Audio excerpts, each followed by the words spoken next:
Welcome to hello நம்ம குடும்பம். இப்போ நான் முட்டை ஆம்லேட் எப்படி செய்கிறதுன்றதை நான் இப்போ செஞ்சு காமிக்கிறேன். அதுக்கு தேவையான பொருட்கள் 3 முட்டை எடுத்துருக்கேன். 3 பேர் சாப்பிடலாம். அதுக்கு தேவையான அளவு வெங்காயம், ஒரு 3 சின்ன சின்ன வெங்காயம் எடுத்துருக்கேன். கொஞ்சம் மஞ்சள் பொடி, மிளகுத்தூள், உப்புத்தூள், அப்புறம் எண்ணெய் ஊற்றி தான் செய்யணும். ஸோ எண்ணெயும் இருக்குது. ஃபஸ்ட்டு ஒரு 2 குடிக்கரண்டி அளவு எண்ணெய் நான் ஊற்றிட்டேன். அது எண்ணெய் காஞ்ச உடனே இந்த பொடி பொடியாக பாருங்கள், பொடி பொடியாக வெங்காயம், பச்சை மிளகாய், கொஞ்சம் கருவேப்பிலை இதெல்லாம் நல்லா பொடி பொடியாக கட் பண்ணி வச்சுருக்கேன். இந்த மாதிரி எடுத்துக்கோங்க. எண்ணெய் இப்போ காஞ்சிச்சு. நான் வந்து இதில் போடுறேன். சமையல் பண்ணும்போது சேஃப்டியாக பண்ணுங்கள், நிறைய பிடிக்காமல் இருக்கணும். போட்டாச்சு. இப்போ இது ஒரு கண்ணாடி பதத்துக்கு வர அளவு நாம் இதை கொஞ்சம் வேக வைக்கணும். பெப்பர் பொடி போட்டுக்கலாம், கோல்டுக்கெல்லாம் கூட நல்லாயிருக்கும். மஞ்சள் பொடி கொஞ்சம், அதுவும் அந்த ஸ்மெல் எதுவும் இல்லாமல் இருக்கிறதுக்காக ரெண்டையும் நம்ம ஆட் பண்ணி முட்டை ஆம்லேட் செய்யும்போது ரொம்ப மணமாகவும் இருக்கும், சுவையாகவும் இருக்கும். அதான் நம்ம இதெல்லாம் ஆட் பண்ணுறோம்.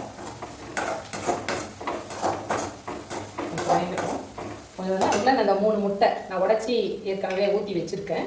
இதை வந்து நல்லா அடித்து வச்சுக்கோங்க அதே மாதிரி. அப்புறம் நான் என்ன பண்ண போகிறேன், இது வெங்காயம் எல்லாம் வெந்த உடனே இதோட ஆட் பண்ணி நல்லா அடித்து தோசை சட்டி எடுத்து அதில் ஊற்றி நம்ம எடுக்க போகிறோம். இதுதான் இதோட மெத்தட். ஓரளவு வெந்துடுச்சு. நம்ம என்ன செய்யலாம், இப்போ இதை எடுத்து அப்படியே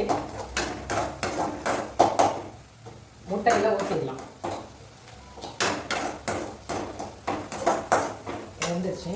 இதை பார்த்து எது சர்வ் பண்ணும்போதும் பார்த்து பண்ணுங்கள்.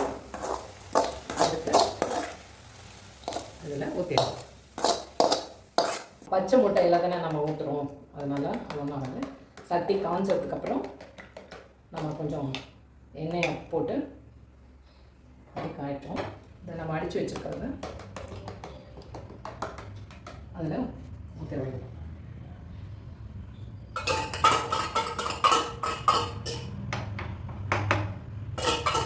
வெந்தவொடனே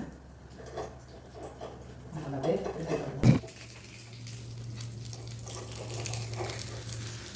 நல்லாவும் இருக்கும்.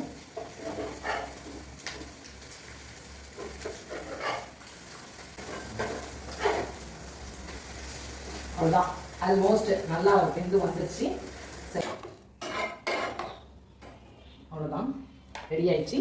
இது நம்ம சாம்பார் சாதத்துலையோ தயிர் சாதமோ காரக்குழம்போ இல்லை வெறுமனையே கூட சாப்பிட்லாம். ரொம்ப நல்லாயிருக்கும். நீங்களும் ட்ரை பண்ணுங்கள், சாப்பிட்டு பாருங்கள். பிடிச்சிருந்ததுன்னா சப்ஸ்கிரைப் பண்ணுங்கள் சேனலில்.